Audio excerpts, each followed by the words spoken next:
Welcome to Through the Eyes of She, Equity in Health, Education, Business, and Leadership for the African Woman in the 21st Century. Please utilize the chat and Q&A features on the side of your toolbar. Please use the Q&A features to submit any questions for the panelists. This session is being recorded. Thank you. Thank you. Welcome to the session. My name is Reina Maruyama. I'm a professor of physics, chair of Women Faculty Forum at Yale University.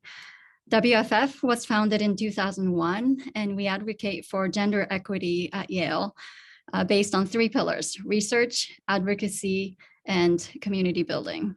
I'm very happy for WFF to be involved in this conference. Today, we have the panel, Women Leaders in Higher Education.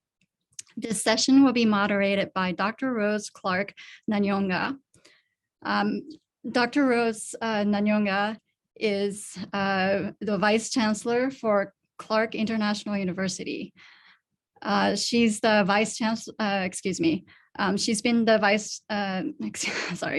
Vice Chancellor since July 3rd of 2017. From August 3rd to 2015, and then to June 30th, 2017, she served as the Deputy Vice Chancellor and Acting Vice Chancellor. She's one of 3 current female Vice Chancellors in Uganda out of 41 universities. She also holds a senior faculty position teaching health policy and planning, advanced strategic management, and executive leadership. She received her education as follows: Bachelor of Science and Nursing at Arkansas Tech University in 2002, Master of Science in Nursing at Baylor in 2005, PhD in Nursing here at Yale University in 2015. She holds graduate certificates in global health from Whitney and Betty Macmillan Center for International Studies at Yale University. She is a Jonas Scholar at Yale, Distinguished Alumni, Hall of Distinction Scholar, and her research interests include non-communicable diseases, health systems strengthening, and has published works in these areas. She worked as the Director of Nursing Service and Director of Clinical Service for International Media Group. And in 2009, she pioneered a grassroots advocacy campaign to end child sacrifice and crimes associated with ritualistic child sacrifice in Uganda. And she has continued to lobby for appropriate dialogue and laws to address practices and crimes related to child sacrifice. She serves in numerous corporate and advisory boards, including Mengo Hospital Board, Remy East Africa, Public Health Ambassadors Uganda, Narrow Road International Aid, Girl Connect Uganda, among others. Today's panelist will be Professor Lynn Cavula.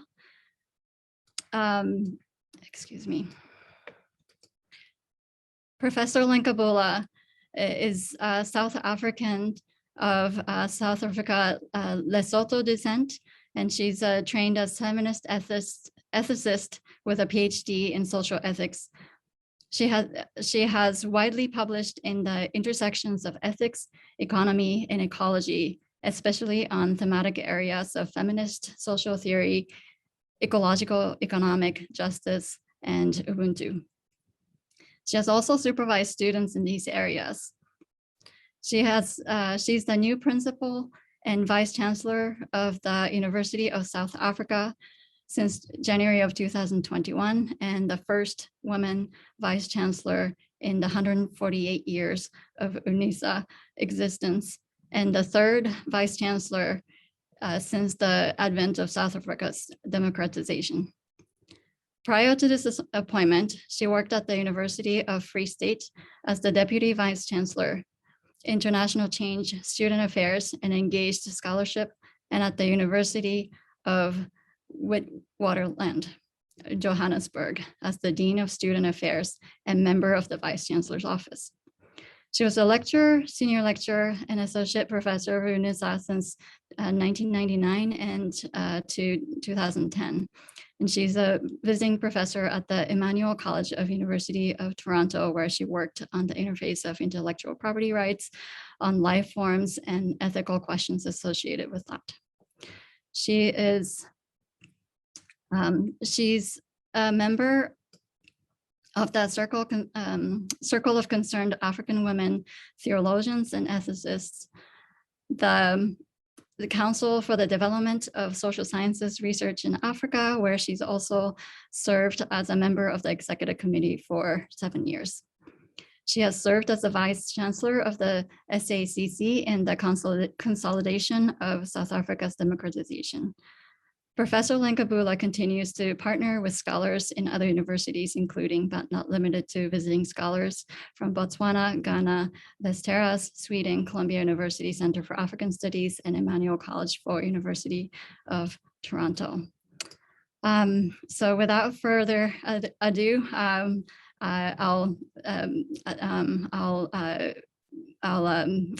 take this over to Dr. Clark Nanyonga.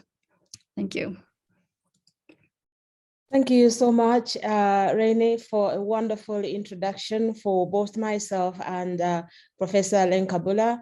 I want to thank the organizers of this conference for convening the conversation for women and for having us at the table. I am delighted to moderate this conversation. It will be a lot simpler. We have only one panelist, and I'm so excited to have this conversation with Professor Lynn Cavula. Over the last 2 days, we have had a lot of fasts. You know, the first president of such and such an organization, the first female director of such and such an organization, the first dean of a medical school, and so on. And it does appear that this is a season of fasts.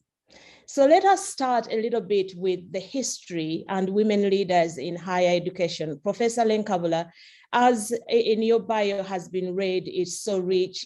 Congratulations. You are the first female vice chancellor in your institution. We know that there is no shortage of women with the skills required to lead universities, but in your case, it took 148 years for the University Council to appoint its first female vice chancellor. By 2020, South Africa had only 4 female vice chancellors out of 26 public universities. That does not account for the private entities. In fact, the Minister of Higher Education, Anzimade, had decried the low number of female vice chancellors in public universities, saying more must be done to bring female executive leaders in the sector. So let's talk a little bit about the history, the existing structures. How have these, including norms and culture within higher education, served to keep women leaders away from executive leadership? Professor Lynn Cavula. Let me request to just speak to you as Rose and say, Rose, if it's okay. Thank you, Prof. That's okay. Yes. I must first start by expressing my delight that Yale has organized this event. It is always important to project the work that's done by academics, but especially women. The question you posed, Rose, is quite important because South Africa in 1994 was only overcoming apartheid infrastructure, systems, ideologies.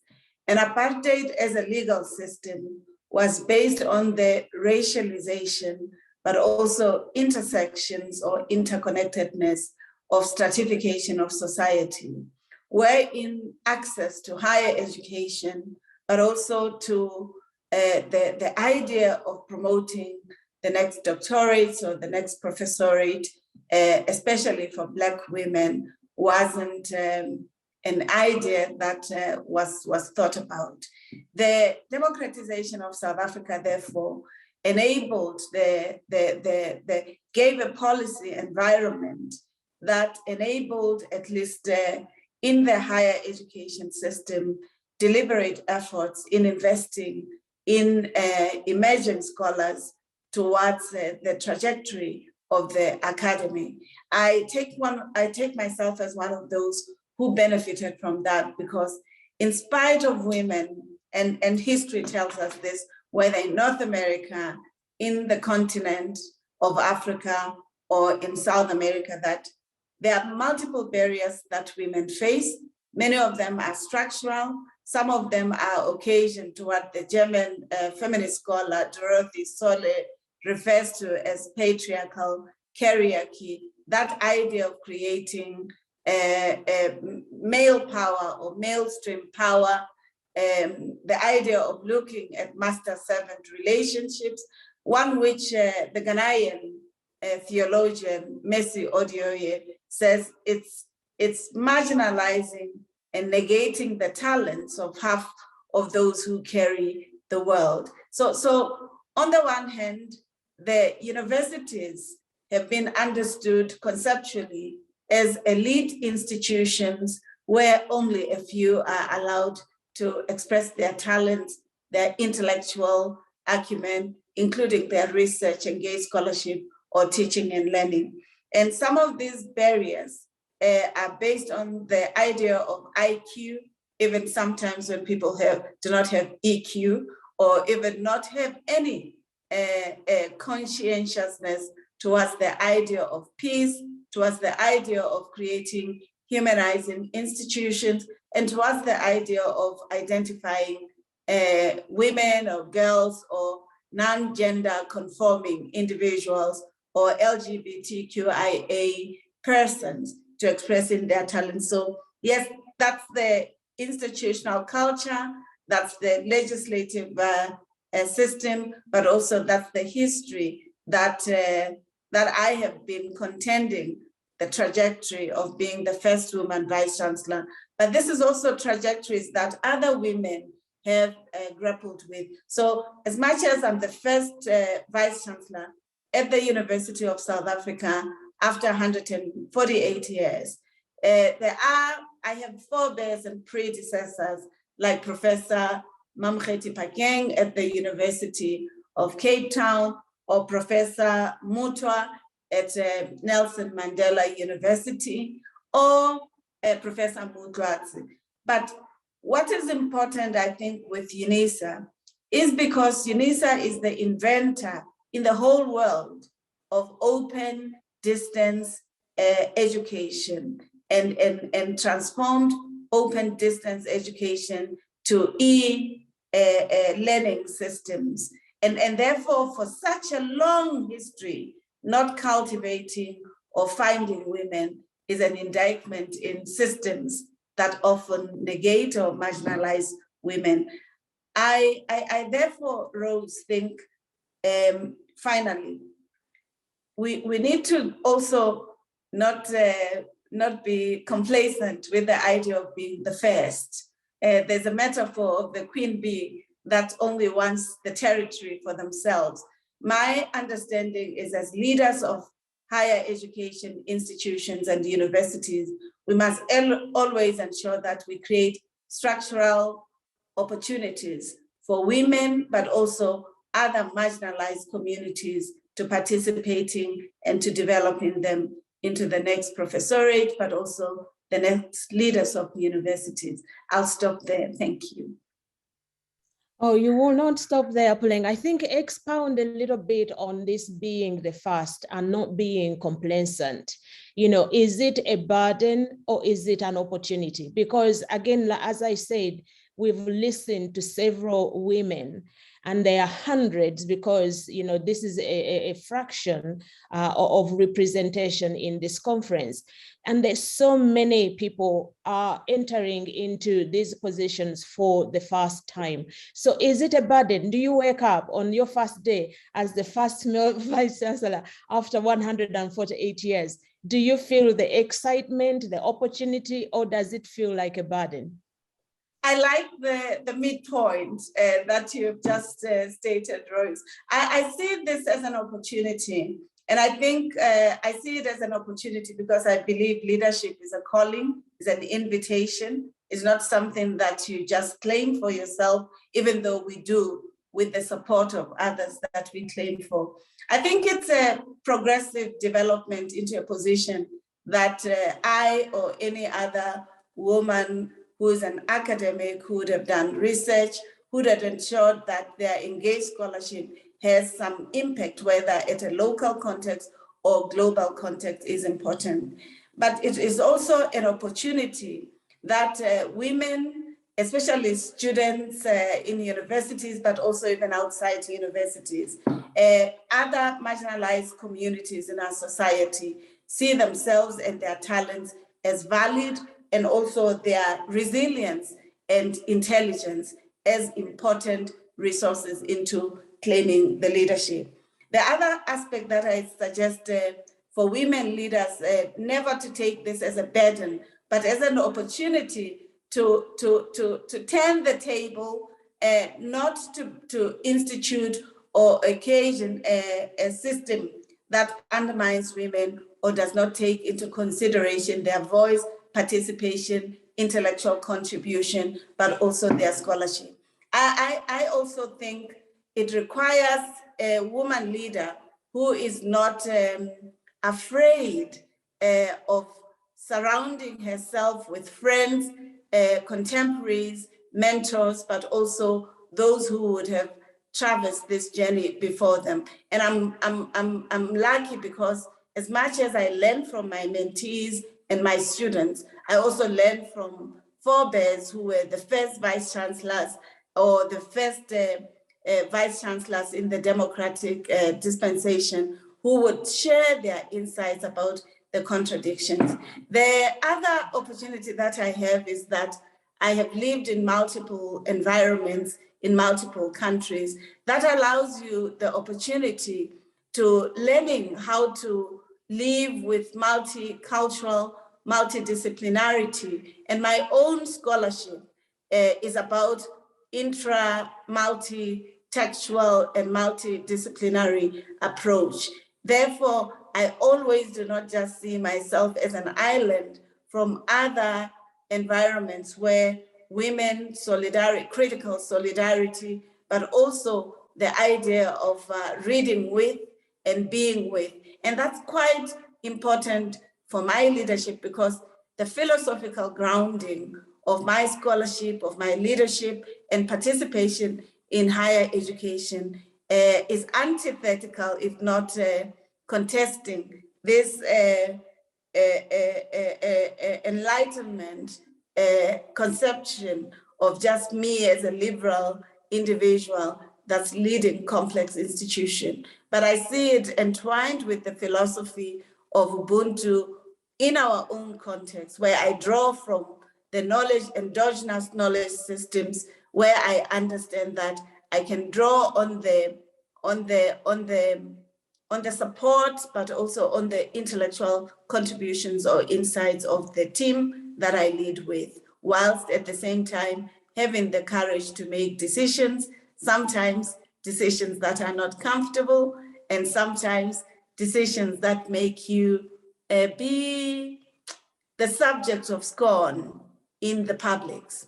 Yes, thank you.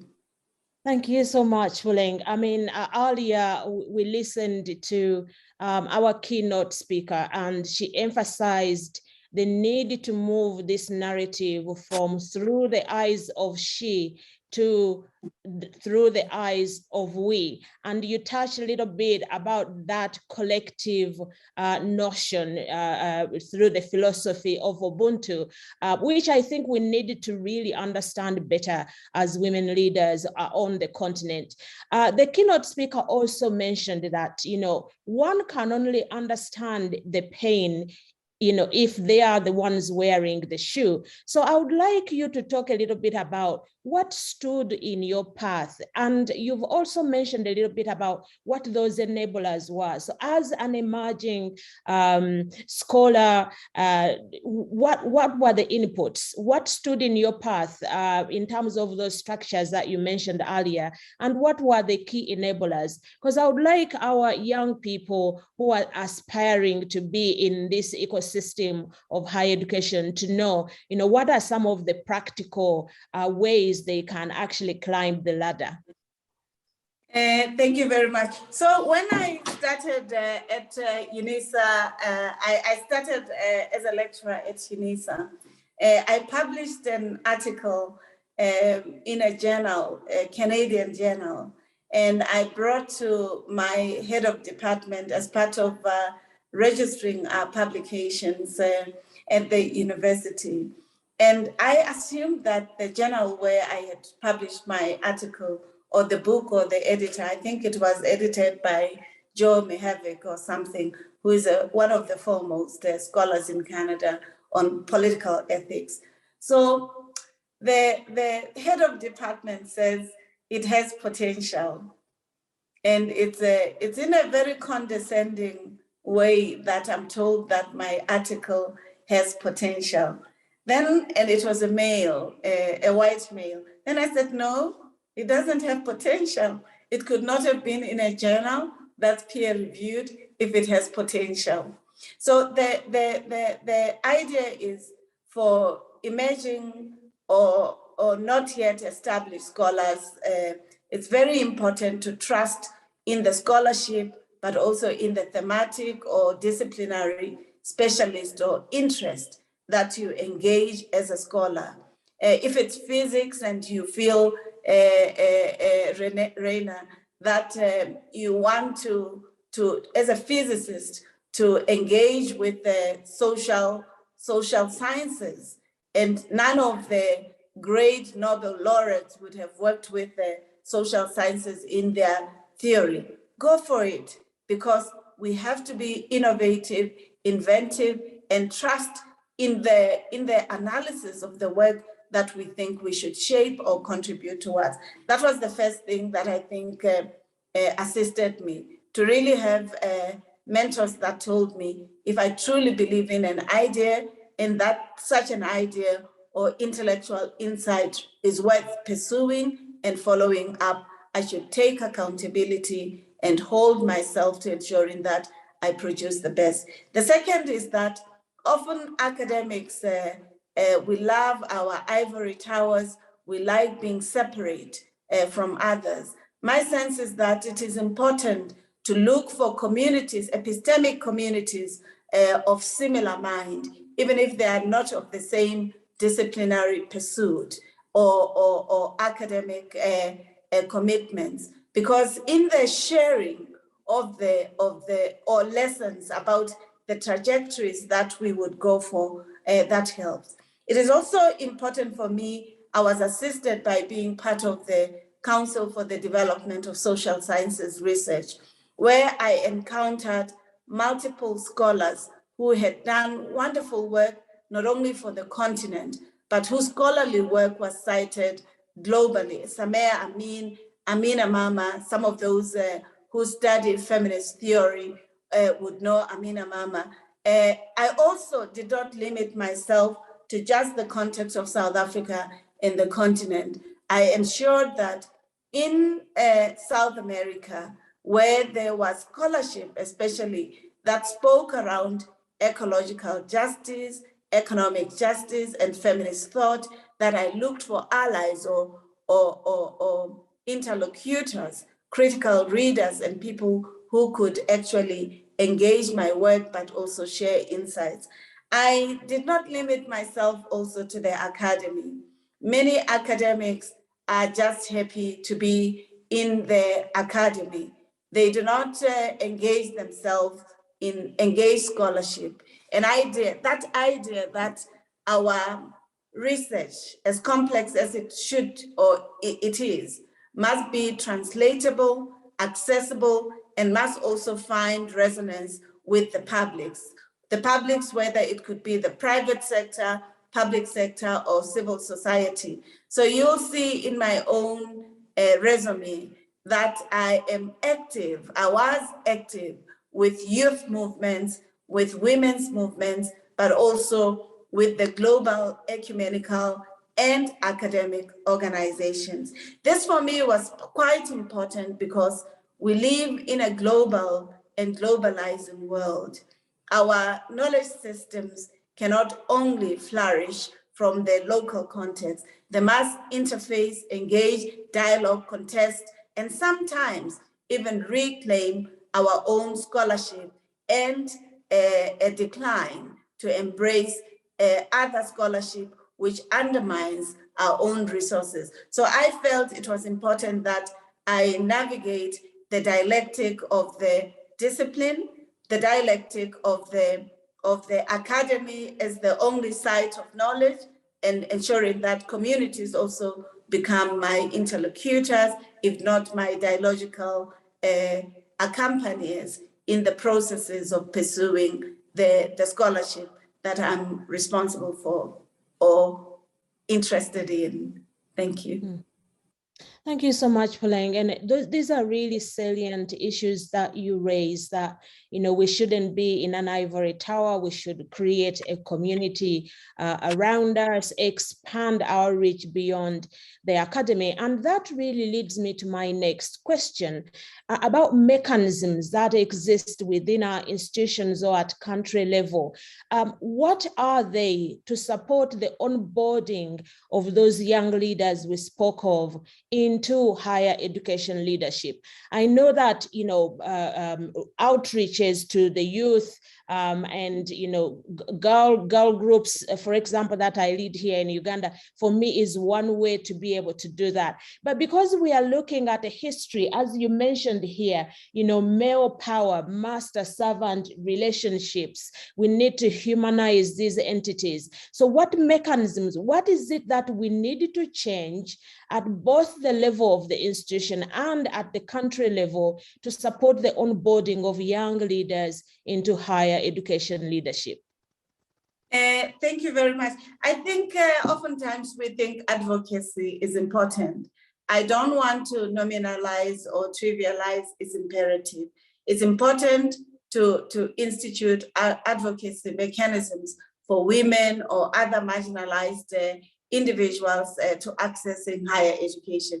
That's important. It's sensitization, it's consciousness building. However, my suggestion is that we must be interested in the policy environments and legislative environments that undergird educational systems or educational infrastructures or architectures or ecosystems, however you may look at it, and participate in reviewing them, in analyzing them, and not just the budgeting systems. And therefore, the first structural input that I would make is that as women leaders, we should look at policy systems and legislative systems and look at whether they're empowering for us to mentoring, to creating opportunities for women, for marginalized, even for privileged individuals to participating in the knowledge ecosystem. The second part, the advocacy is important, but I think it's not adequate. The second is one of the things that I learned is that if you do not use inclusive language in your articulation of scholarship, you actually perpetuate the very violence that many women experience within university systems. And I think we should also be introspective whether in our leadership we are complacent, complicit, or allies to this marginalization. And then we've talked about the legislative systems, but also we should look at other avenues that are available. In the context of South Africa, we have, through the Council of Higher Education and the Department of Higher Education, what is called a HELM, which is some higher education leadership and management training opportunity or environment where women and other leaders can participate and have access for mentorship. The other that we have is in my own university, we have a women's forum that is central to the critique, co-construction, and equally evaluating our policies in order to ensure that PhD students or even our own students and academics have opportunities for mentorship and exposure. And I think in-house at UNISA, we have Young Academics program, we have AQUIP, and AQUIP is one of the best because it allows our academics some time off. If you're a recent PhD graduate and you want to teach, it allows you an opportunity to take some time so that you hone your academic writing skills and you publish and you have mentors still supported. And it is quite resourceful because when recent graduates or postgraduate or postdoctoral fellows participate in these processes, it accelerates their outputs and their participation, and therefore prepares them for being for associate professorship or for full professorship. So I think we should look at the multiplicities of opportunities that we can create within institutions, but also in the legislative and policy systems. And I'm quite active. I'm the chair, for instance, in South Africa, in the university USAF, as the chair of transformation committee. And the idea is to ensure that in all higher education environments, these issues are grappled with, if not, if marginalized, at least they're at the agenda, in the agenda setting and discussions of the university, because if we don't, then they will always be pushed back. Thank you.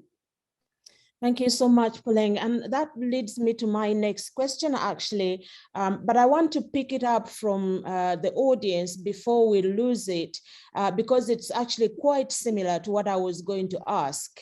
And the audience member says, with a large number of African women now entering universities, and in fact is outpacing the men, why do you think there are still fewer of them in PhD programs and subsequently in leadership positions? What can be done to change this? Thank you. I think one of the things you had said, Rose, you said in an earlier keynote, the keynote speaker said we should move from she to we. I don't want to move from she, and I don't also want to lose we. I'd like to see them as multiple sides of opportunities to ensuring that we create strong cohorts of women in participation. I'm saying this because the discourse of gender, not feminist commitment to transformation, has often been used to obfuscate the agitation and deliberate opportunities and cultivation of women as scholars, as academics, as researchers, but also as the next leaders of higher education. And therefore, that she must always be projected so that we don't lose out the faces of women, particularly because when you do a socioeconomic analysis, women are on the margins. The faces of poverty in our societies are women, and women bear the brunt of gender-based violence. And therefore, if you go with we, they can easily be erased or do not feature in the policy systems, but also in the praxis of transformation. So my sense is that, can we not hold them together, she and we, so that she can still flourish whilst we flourish? And I think it's the metaphor that I'd like to use of that dialectic relationship. The second part that I think you're raising that I really appreciate and love is the fact that these positions are not glamorous. I tried to put lipstick just to feel happy. These positions, there's a young poet in South Africa who says, when women inherit universities as leaders, they find institutions where corruption has been manifest, sexual violence would have been manifest, abstract knowledge would have been developed that sometimes is not resonant with the contextual exigencies of society, whether in the local context or global context. And awards will be given to men by really good institutions, but as soon as they're given those awards, they take a tangent. So it's important that we as women ensure that when we take leadership of institutions, we also demonstrate, not just in word, but in praxis, that theory, practice, nexus, and rethinking that we're committed to these things that we speak about. Lastly, I suggest that it cannot be constructive for us if our budgeting systems within the university do not also ensure that they put opportunities for PhD students or recent graduates with doctorates to also navigating the opportunities. And I'm of the view that the policy, the resourcing infrastructures, whether financial or in terms of opportunities, the allocation of teaching load, which is often given to women, also is attended to, but also to ensure that our universities also have gendered environments that help if women have children or childcare responsibilities, they're able to find safe spaces, especially because the world is not as safe as we would like it to be. So that's also an important area that institutions have not been successful in doing. I have at least benefited from UNISA that opportunity, and many young women who would like to pursue the academy, but also have families have that opportunity. The other thing about small programs at undergraduate at my university, we have 52-48 distribution, and maybe 0.1 of people who do not want to use a gender, to gender themselves in the university. So how do we look at also those distributions for postgraduate studies? That study is not often done. And a lot of times it's because of the resourcing issues, the gendered issues, the environments that are hostile and whose pace does not enable women to participate as best as they can. As an open distance university, we are a good environment because you can study anywhere in the world and wherever you are, and we will give you the support that is required in spite of the challenges that the digital systems may bring. So I think it's not fully answerable, but at least there's some insights. Thank you. Thank you very much, Puleng. I really like the idea, and I hope that our keynote speaker is listening, that we adopt the she and we together rather than either one of them. Now, I want to talk a little bit about this African proverb by Desmond Tutu.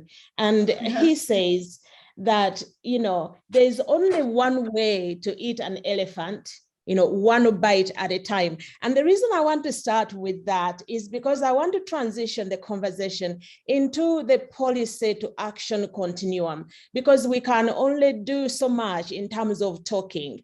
The Secretary General of the UN recently said that change is coming, change within this space to close the gender gap is coming at a pace that is too slow for women and girls whose lives depend on it. He goes on to say that the current rate of change is inadequate to close the gender gap in the next 100 years. So we do have our work cut out. So even though we have seen important progress, it feels as though there are more voices telling the story, but no one is listening. So how can women leaders in higher education help accelerate progress to achieve this equality and equity? And in terms of the policy to action continuum, what can we do to inform this gap? Quite often, I believe that we end up talking about a lot of important things, but we haven't exactly figured out how to eat this elephant. Can you illuminate on this important point? Thank you. Thank you very much. I just was at the welcoming event of Dr. Phumzile Mlambo Ngcuka, who was the UN Women Executive Director. One of the lessons I got from her, but also from one of my mentors who is an industry leader, is that when you get into these responsibilities, you're told it's big, and you are going to be inhabiting large shoes. And my mentor says, for us as women, she uses a metaphor of shoes, Nolita Fakude. She says, when I was told that I'm succeeding a man with a strong, big shoes, then I retorted by saying, but I have multiple shoes. I have sneakers, I have high heels, I have courts, and I have sandals, and I have Birkenstocks. So it will depend on what the problem or the part of the elephant that I have to eat requires. So women come with multiple resources and come with multiple experiences of success, of marginalization, of victimization, and also of constructive support from mentors or from families. And I often say, we must look and tap into those resources that enable us to being resilient, to overcoming barriers, and also to know that when we are nominalized or trivialized as women leaders, that is not because of ourselves, and we shouldn't make that our business. But our business should be at what level do we find the institutions that we're leading, and what are the at least 5 commitments that we would like to make within the time that we're leading. The second aspect is that our resourcing infrastructure, as I had spoken, arose. You can advocate for change, but if you don't have the resources, intellectual, financial, opportunities, assets, and so on, then even if you talk about gender equality or creating these opportunities, they won't work. So it's very important that we also invest in resources. The third aspect is that many women often just focus on their academic outputs and not necessarily on their engaged scholarship. And one of what I suffered from is that I like working from the background, not from the front lines. And when you like working from the behind the scenes, but getting things done, the tendency is what I've forgotten the scholar, but she says in meetings where people share insights and leadership or even write, men will repeat what they say and they don't fight for it. They just say, okay, she calls that phenomenon heap-heated. I often say we should reclaim our voices, because if in a meeting, Jane suggests that we recognize that ecological degradation affects health systems, and we suggest that our reading of climatic change must not just be in terms of the heat wave and so on, but it must engender questions of food security, food sovereignty, and weather patterns and so on. And then men comes and says, oh, we must have a multidisciplinary approach to this thing. You must say, yes, John, as Jane initiated the idea that we should have so reaffirm the voices, ideas, inventions, and innovations of women in order that we bridge the gap, because oftentimes our own scholarly work is just changed and made beautified by others, and they usurp the ideas. Let me give you an example. In the discourse of economic and ecological justice, a scholar, Sameh Amin, an Egyptian scholar, Sameh Amin, wrote about this notion of delinking all universities existing within neoliberal systems that sometimes do what we are discussing, marginalize women, or do not value knowledge systems of Africa, or usurp knowledge systems from Africa, and they are repackaged and sold back to us. And this is real. If you read the discourse of large international financial institutions, for instance, the issue about inclusive economy is only a recent development, but when it's spoken about, it's like it's a new idea. So don't allow yourself to be co-opted only to be used for some things. If you're not comfortable, look for those allies that you can speak to as a woman leader, whether as an academic chair of department, or if you don't feel comfortable with something, don't be forced to do it. I've learned as a leader, even of this university, if I'm not comfortable with something, I don't care whether people will say she's taking too long to sign. I'll have to say, I have to understand what it is that I'm signing, in order that if I'm held accountable by the Auditor General or by Senate or Council, I can account for. So don't be pushed, because oftentimes we are pressurized. Walk firmly, be confident. When you don't know, ask for help and read, colleagues, because if you don't read, many of us make mistakes, and then the ideas are that women don't know how to lead.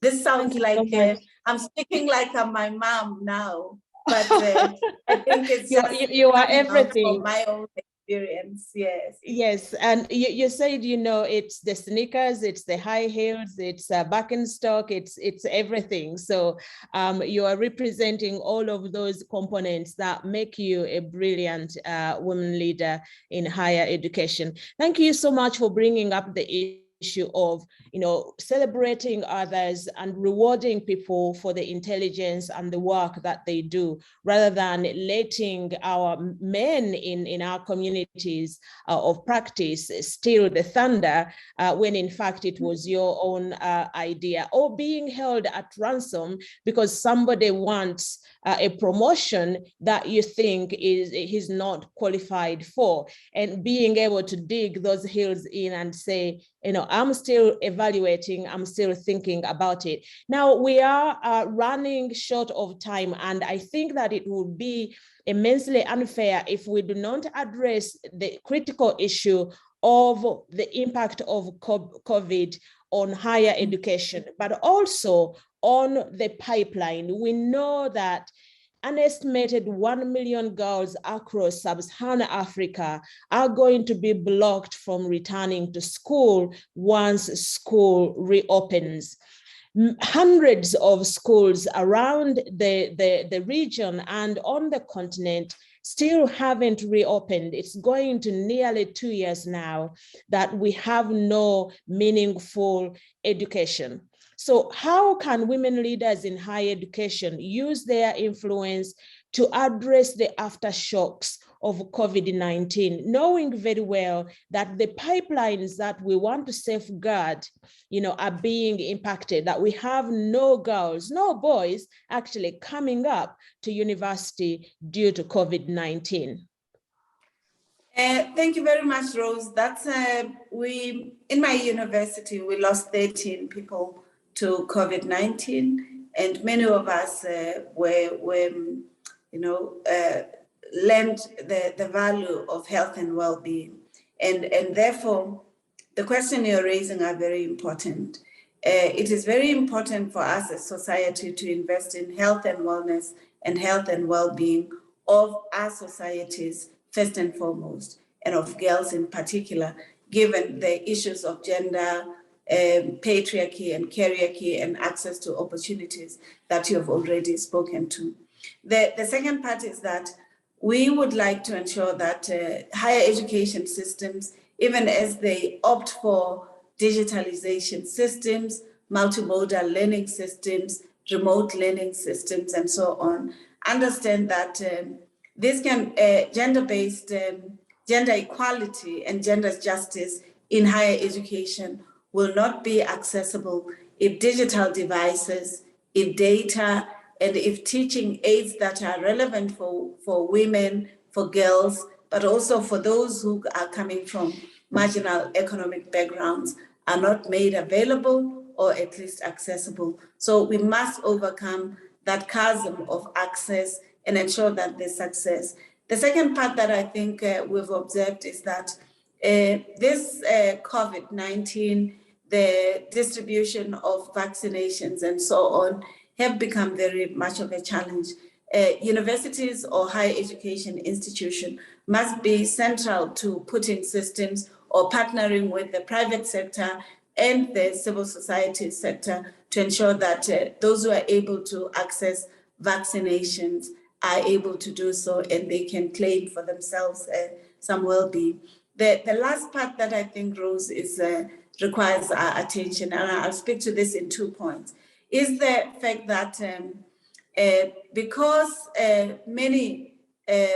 because homes are also sites of violence, and many young girls or women might have experienced gender-based violence at home, there will be some who grapple with mental health, wellness issues, or depression, or are unable to adapt back into multimodal learning environments. It is the responsibility of any leader, and especially of us as women, feminist, womanist, or mujerista, whatever definitional dimension we have for ourselves, to ensure that our policy systems and the post-COVID policy system enable us to supporting and giving psychosocial welfare support for our students, mental health care for our students, but also drawing from their own resilience, because anybody who has overcome COVID must have a semblance of resilience in themselves that will carry them forward. And I think we should support that. Finally, we have to ensure that we are quite supportive. I'm, as one who had COVID, I recognize that I don't read as fast as I used before I had COVID. I have to practice breathing.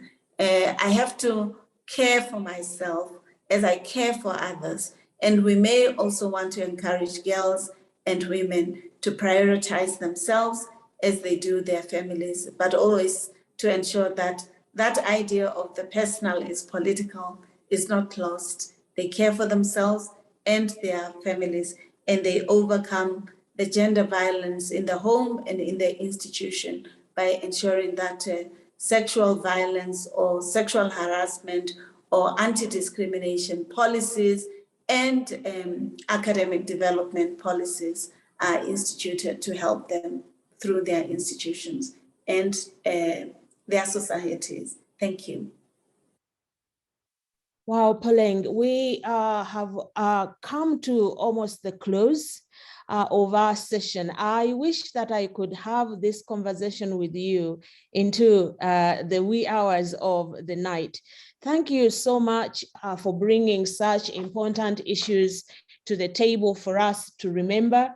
I want to pick up on one of the things you mentioned, that sometimes I think we don't pay attention to the language both within our policies, the language within the structural elements of rules and laws, the language in our own homes, and the work that we have to do to untangle some of those knots. Sometimes there's normalized language about women and their positioning in society that sometimes if we as women are not even paying attention to, that is so normalized that you laugh about disparaging language that is being used to describe young girls and women in our society. And I think that as scholars, that is really an area where we need to lean into and start to change the language and recreate and shape that narrative